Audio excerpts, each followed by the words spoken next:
I'm Jared the Snake Man, and we'd like to welcome you to another episode of Snake Clips. Today we're going to be talking with Don and Donna. They're beginning snake breeders. We're going to be talking about ball python morphs, and they're going to be showing us some of their collection. As anybody knows, I'm not a big ball python fan, but I do like two morphs. One is a leucistic snake, which is a pure white snake, and the other one is called a piebald, and a piebald looks like somebody is just painting a snake, and they're not quite finished with it yet, so there's sections of it that are pure white and sections of it that have a nice pattern that's all done. We'll get a little background on a ball python. Ball pythons get their pet trade name, or their common name, ball pythons, from their defensive, which means that they curl up into a tight little ball, hide their head in the middle of coils, and they'll stay that way. But the rest of the world basically will call a ball python a royal python. Its Latin name is Python regius, regius meaning regal or royal. It's got that name from Cleopatra, who used to wear them as jewelry around her wrists and around her neck. She was Queen of Egypt, so they were considered royal snakes or royal pythons. Hi, I'm Donna Lent. And I'm Don Lent. And we raise ball pythons. Doing ball pythons, people think just throw them in a tank, let them mate, and do what you got to do. It's called keeping track of who's eating and what they're eating, so you know when they've last eaten. Then it's called going through all my girls and seeing what I can create when I mix them with all my males. So I really do my work so that I know what I can make. We are going to end up eventually selling once all my kids are big enough to breed. We would do trades for certain kinds of snakes that I'm looking for. We won't do shipping right now because we're just new into this business, and I really wouldn't want something to happen to my snakes, so they are like my kids. When they're out, I'd rather give them to people in person so you see what you're getting, and then I know you understand everything. All my guys are kept in regular tanks. I do not do the breeding racks. I like to see my snakes every day. I want to see their behaviors and what they're doing, and inside those racks I can't see. I gotta keep pulling them out. They don't see us, we don't see them. I want to make sure that if they do to go people know what they're doing. We don't want to just give it to somebody who doesn't know, and then they end up with snakes that aren't eating, or they don't have the right temperatures for them, and then you have snakes that are gonna freeze. And all our snakes are hands-on. Yes, we have never had a problem with being bit. We are constantly in their tanks with them, always getting them used to being picked up, which would be the same once we do babies. I would end up doing the first things of being the one who gets bit by rowdy little offspring, and eventually they would come to you, not having that attitude. We do breed our own rats and mice. I like it better that I know what I'm getting is healthy, what I'm feeding them is healthy. And we go by when the snakes are hungry. We don't try to power feed to make them grow bigger faster, because then their sexual organs might not catch up with them. Well, this is us, and we hope you enjoy it. You can find me on Facebook at donnamiggins.lent. Lent. And you can like my other page, which is Lonely Pine Critters and Creations, off of my Facebook. Have a great day. Bye. Okay, so here we have 3 different normal ball pythons. This one is a girl. This one is a girl, and this one is the boy. And you notice, even though they're all normals, they do have 3 different shades of color on them. This little boy is supposed to be het for piebald, and we had to look for these markers right here, these long black lines that end at the anus.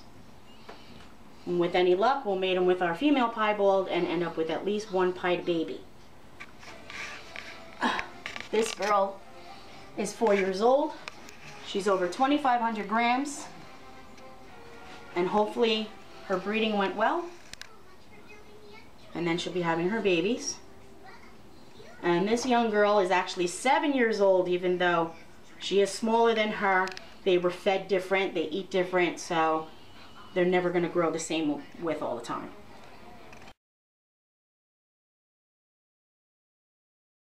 These are 2 albino ball pythons. You notice the color difference? This little girl is considered a high contrast albino. She is nice and dark with the yellow. And this little guy is just a regular marked albino.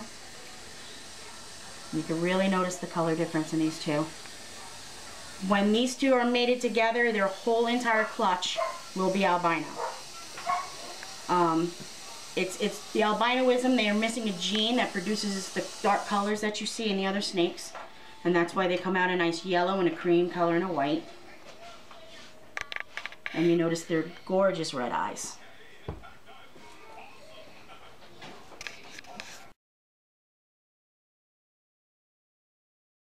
Okay, this beautiful little girl right here is called a piebald ball python. The piebald gene gives them these beautiful thick white patches. This girl is considered a low white because she's got more of the colored pattern on her and very little of the white. Her brother and sisters came out with a lot more white on them. When you breed piebald with a piebald, you will get all piebald babies. They will not all mark the same. So I can breed this one with another low white and she could still produce lots of high whites. She's missing a gene which causes the color to not be present in the white areas.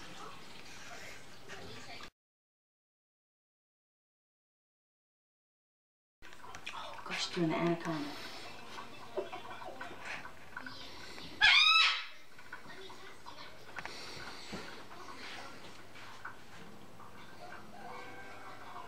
I love when they do that.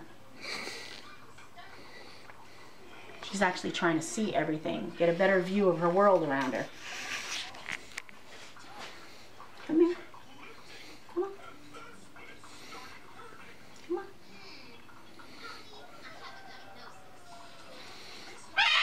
So this is a spider ball python. You notice how you have the speckling of color going down her sides into the yellow, and then a nice patterned belly.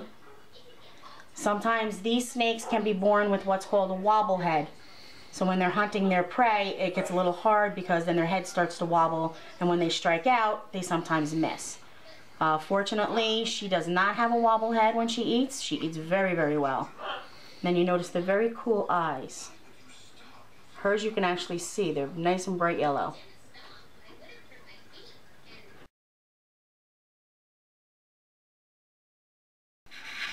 It slides over.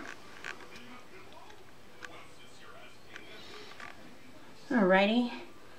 Here we have two lessers. This one is called a platinum lesser, and you notice that he is less yellow than his little girlfriend here. But you could see kind of some of the same genetic markings that come on them. This one is part black pastel, part lesser.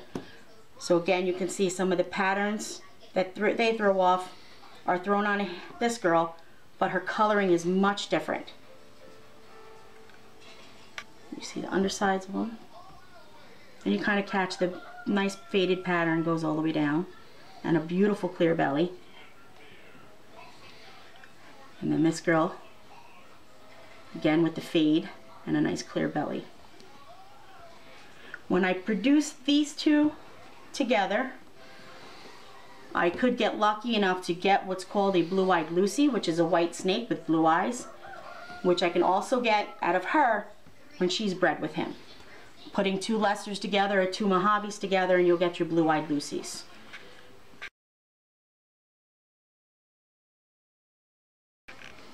Okay, these are my two female pastels. You can see their patterns are the same as each other. Their coloring is almost identical. Remember, like we said, they're not always going to be the same color.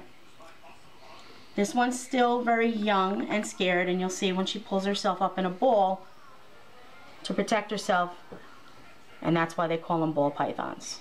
They will always keep the head underneath them so that nothing can come and grab them by the head, but they could still sneak their head out right from underneath them and do what they got to do.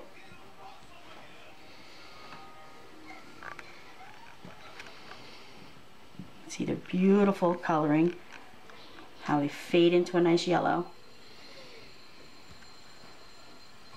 This one has beautiful markings. And this little baby, you see she's got a brighter orange color going on.